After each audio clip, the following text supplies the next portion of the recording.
आ, दोस्तों, बेहद दुखद खबर थी और दुखद खबर है क्योंकि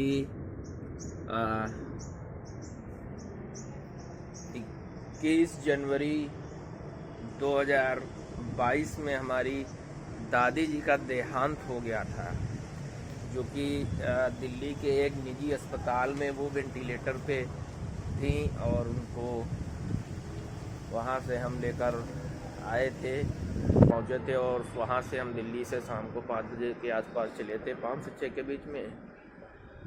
और दिल्ली हम लोग दिल्ली से आगरा एक्सप्रेसवे के रास्ते से अपनी दादी को लेकर आए थे बांगरमऊ। तो फिर उसके बाद हम लोगों ने 22 जनवरी 2022 को उनका अंतिम संस्कार नाना मऊ घाट पर किया गया था। और वो दोस्तों, दादी के बारे में जितना ही कहा जाए, जितना ही बोला जाए, जितनी ही बड़ाई की जाए, जितनी ही मतलब क्या ही बोला जाए, अब वो शब्द नहीं आ रहे हैं। वो बहुत ही मिलनसार, बहुत ही सहनशील और बहुत ही कर्मठ और बहुत ही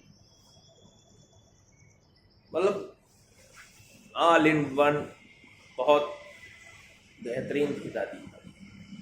उनके जाने के बाद एक कुछ ऐसा लग रहा था कि शरीर का एक अंग टूट चुका है। मतलब अब 4 साल हो गए हैं, लेकिन मुझे आज भी ये नहीं लगता है कि मेरी दादी नहीं, मेरी अम्मा नहीं। उनका एक लगाव मैं इस वीडियो के लास्ट में कुछ क्लिप जोड़ दूंगा, क्लिप ऐड कर दूंगा, जिसमें उन्होंने उनसे जो है आखिरी वार्तालाप थी। आखिरी क्या, हमारी क्या, वो लास्ट ही वार्तालाप उनसे थी। उसके बाद वो दोस्तों वेंटिलेटर पर चली गई और फिर उसके बाद कभी वो कुछ अपना बोल नहीं पाई और ना ही उन्होंने कुछ बताया। और हालांकि 4 साल हो गए हैं, लेकिन आज तक हमें ये रियलाइज नहीं हो रहा है अभी मेरी दादी नहीं। मुझे ये लगता है कि वो बांगरमऊ में है। उनकी जो यादें हैं वो बहुत सजो के संवार के हमने रखी है। उनके द्वारा बताए गए 7 पीढ़ियों के नाम हमारे पास है। उनके द्वारा बताई गई कई बातें हमारे पास एक डायरी में कैद है। धीरे धीरे वो सब बातें एक वीडियो बनाएंगे तो उसमें सारी बातें वो हम आप लोगों के साथ लाइव शेयर करेंगे।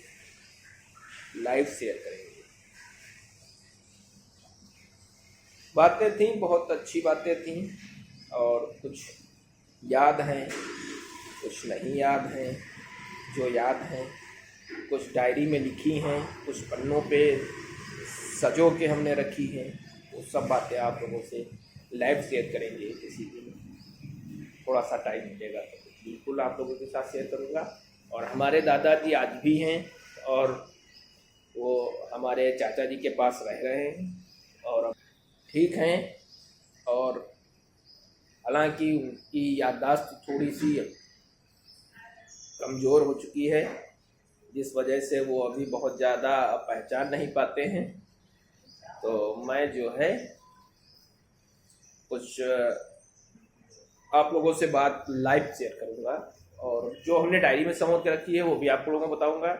और जो हमारे दिल में है, जो बातें बहुत सारी हम अभी बोल नहीं पाते हैं और बहुत सारी बातें याद नहीं आती हैं।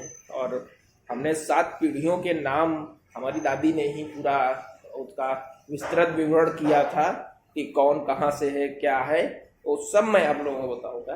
क्योंकि वो मेरी दादी का एक सपना था कि तू लिख के रख।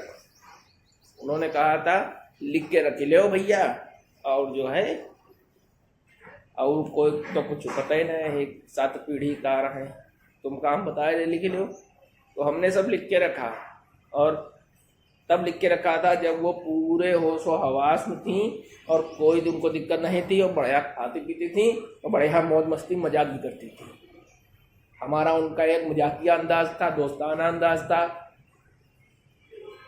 मतलब एक बिल्कुल क्लोज हमारा उनका था, और दोस्ताना मजाकिया अंदाज, मजाक करना, हंसी करना, ये सब जो है।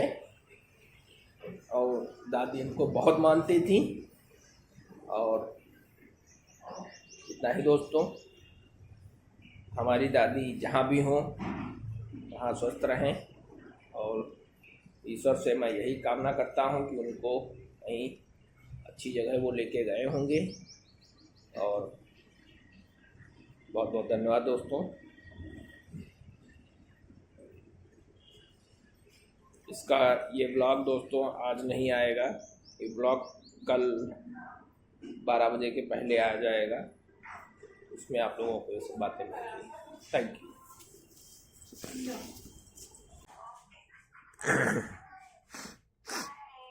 दिल्ली में है रहे गुस्सम का है। हाँ बाबू, काफी आराम है पहले से। दिल्ली में घर ही चलो, हम कल ही चलो घर का ले चली वो 4-5 दिन बहुत है। कल ही ले चलो, कल ही सवेरे चले गई। ठीक, परेशान मत करो, रात भर यहाँ नहीं रहो, पर के सो जाओ और सवेरे नींद ही नहीं आवत तो कहाँ से सोई जाइए।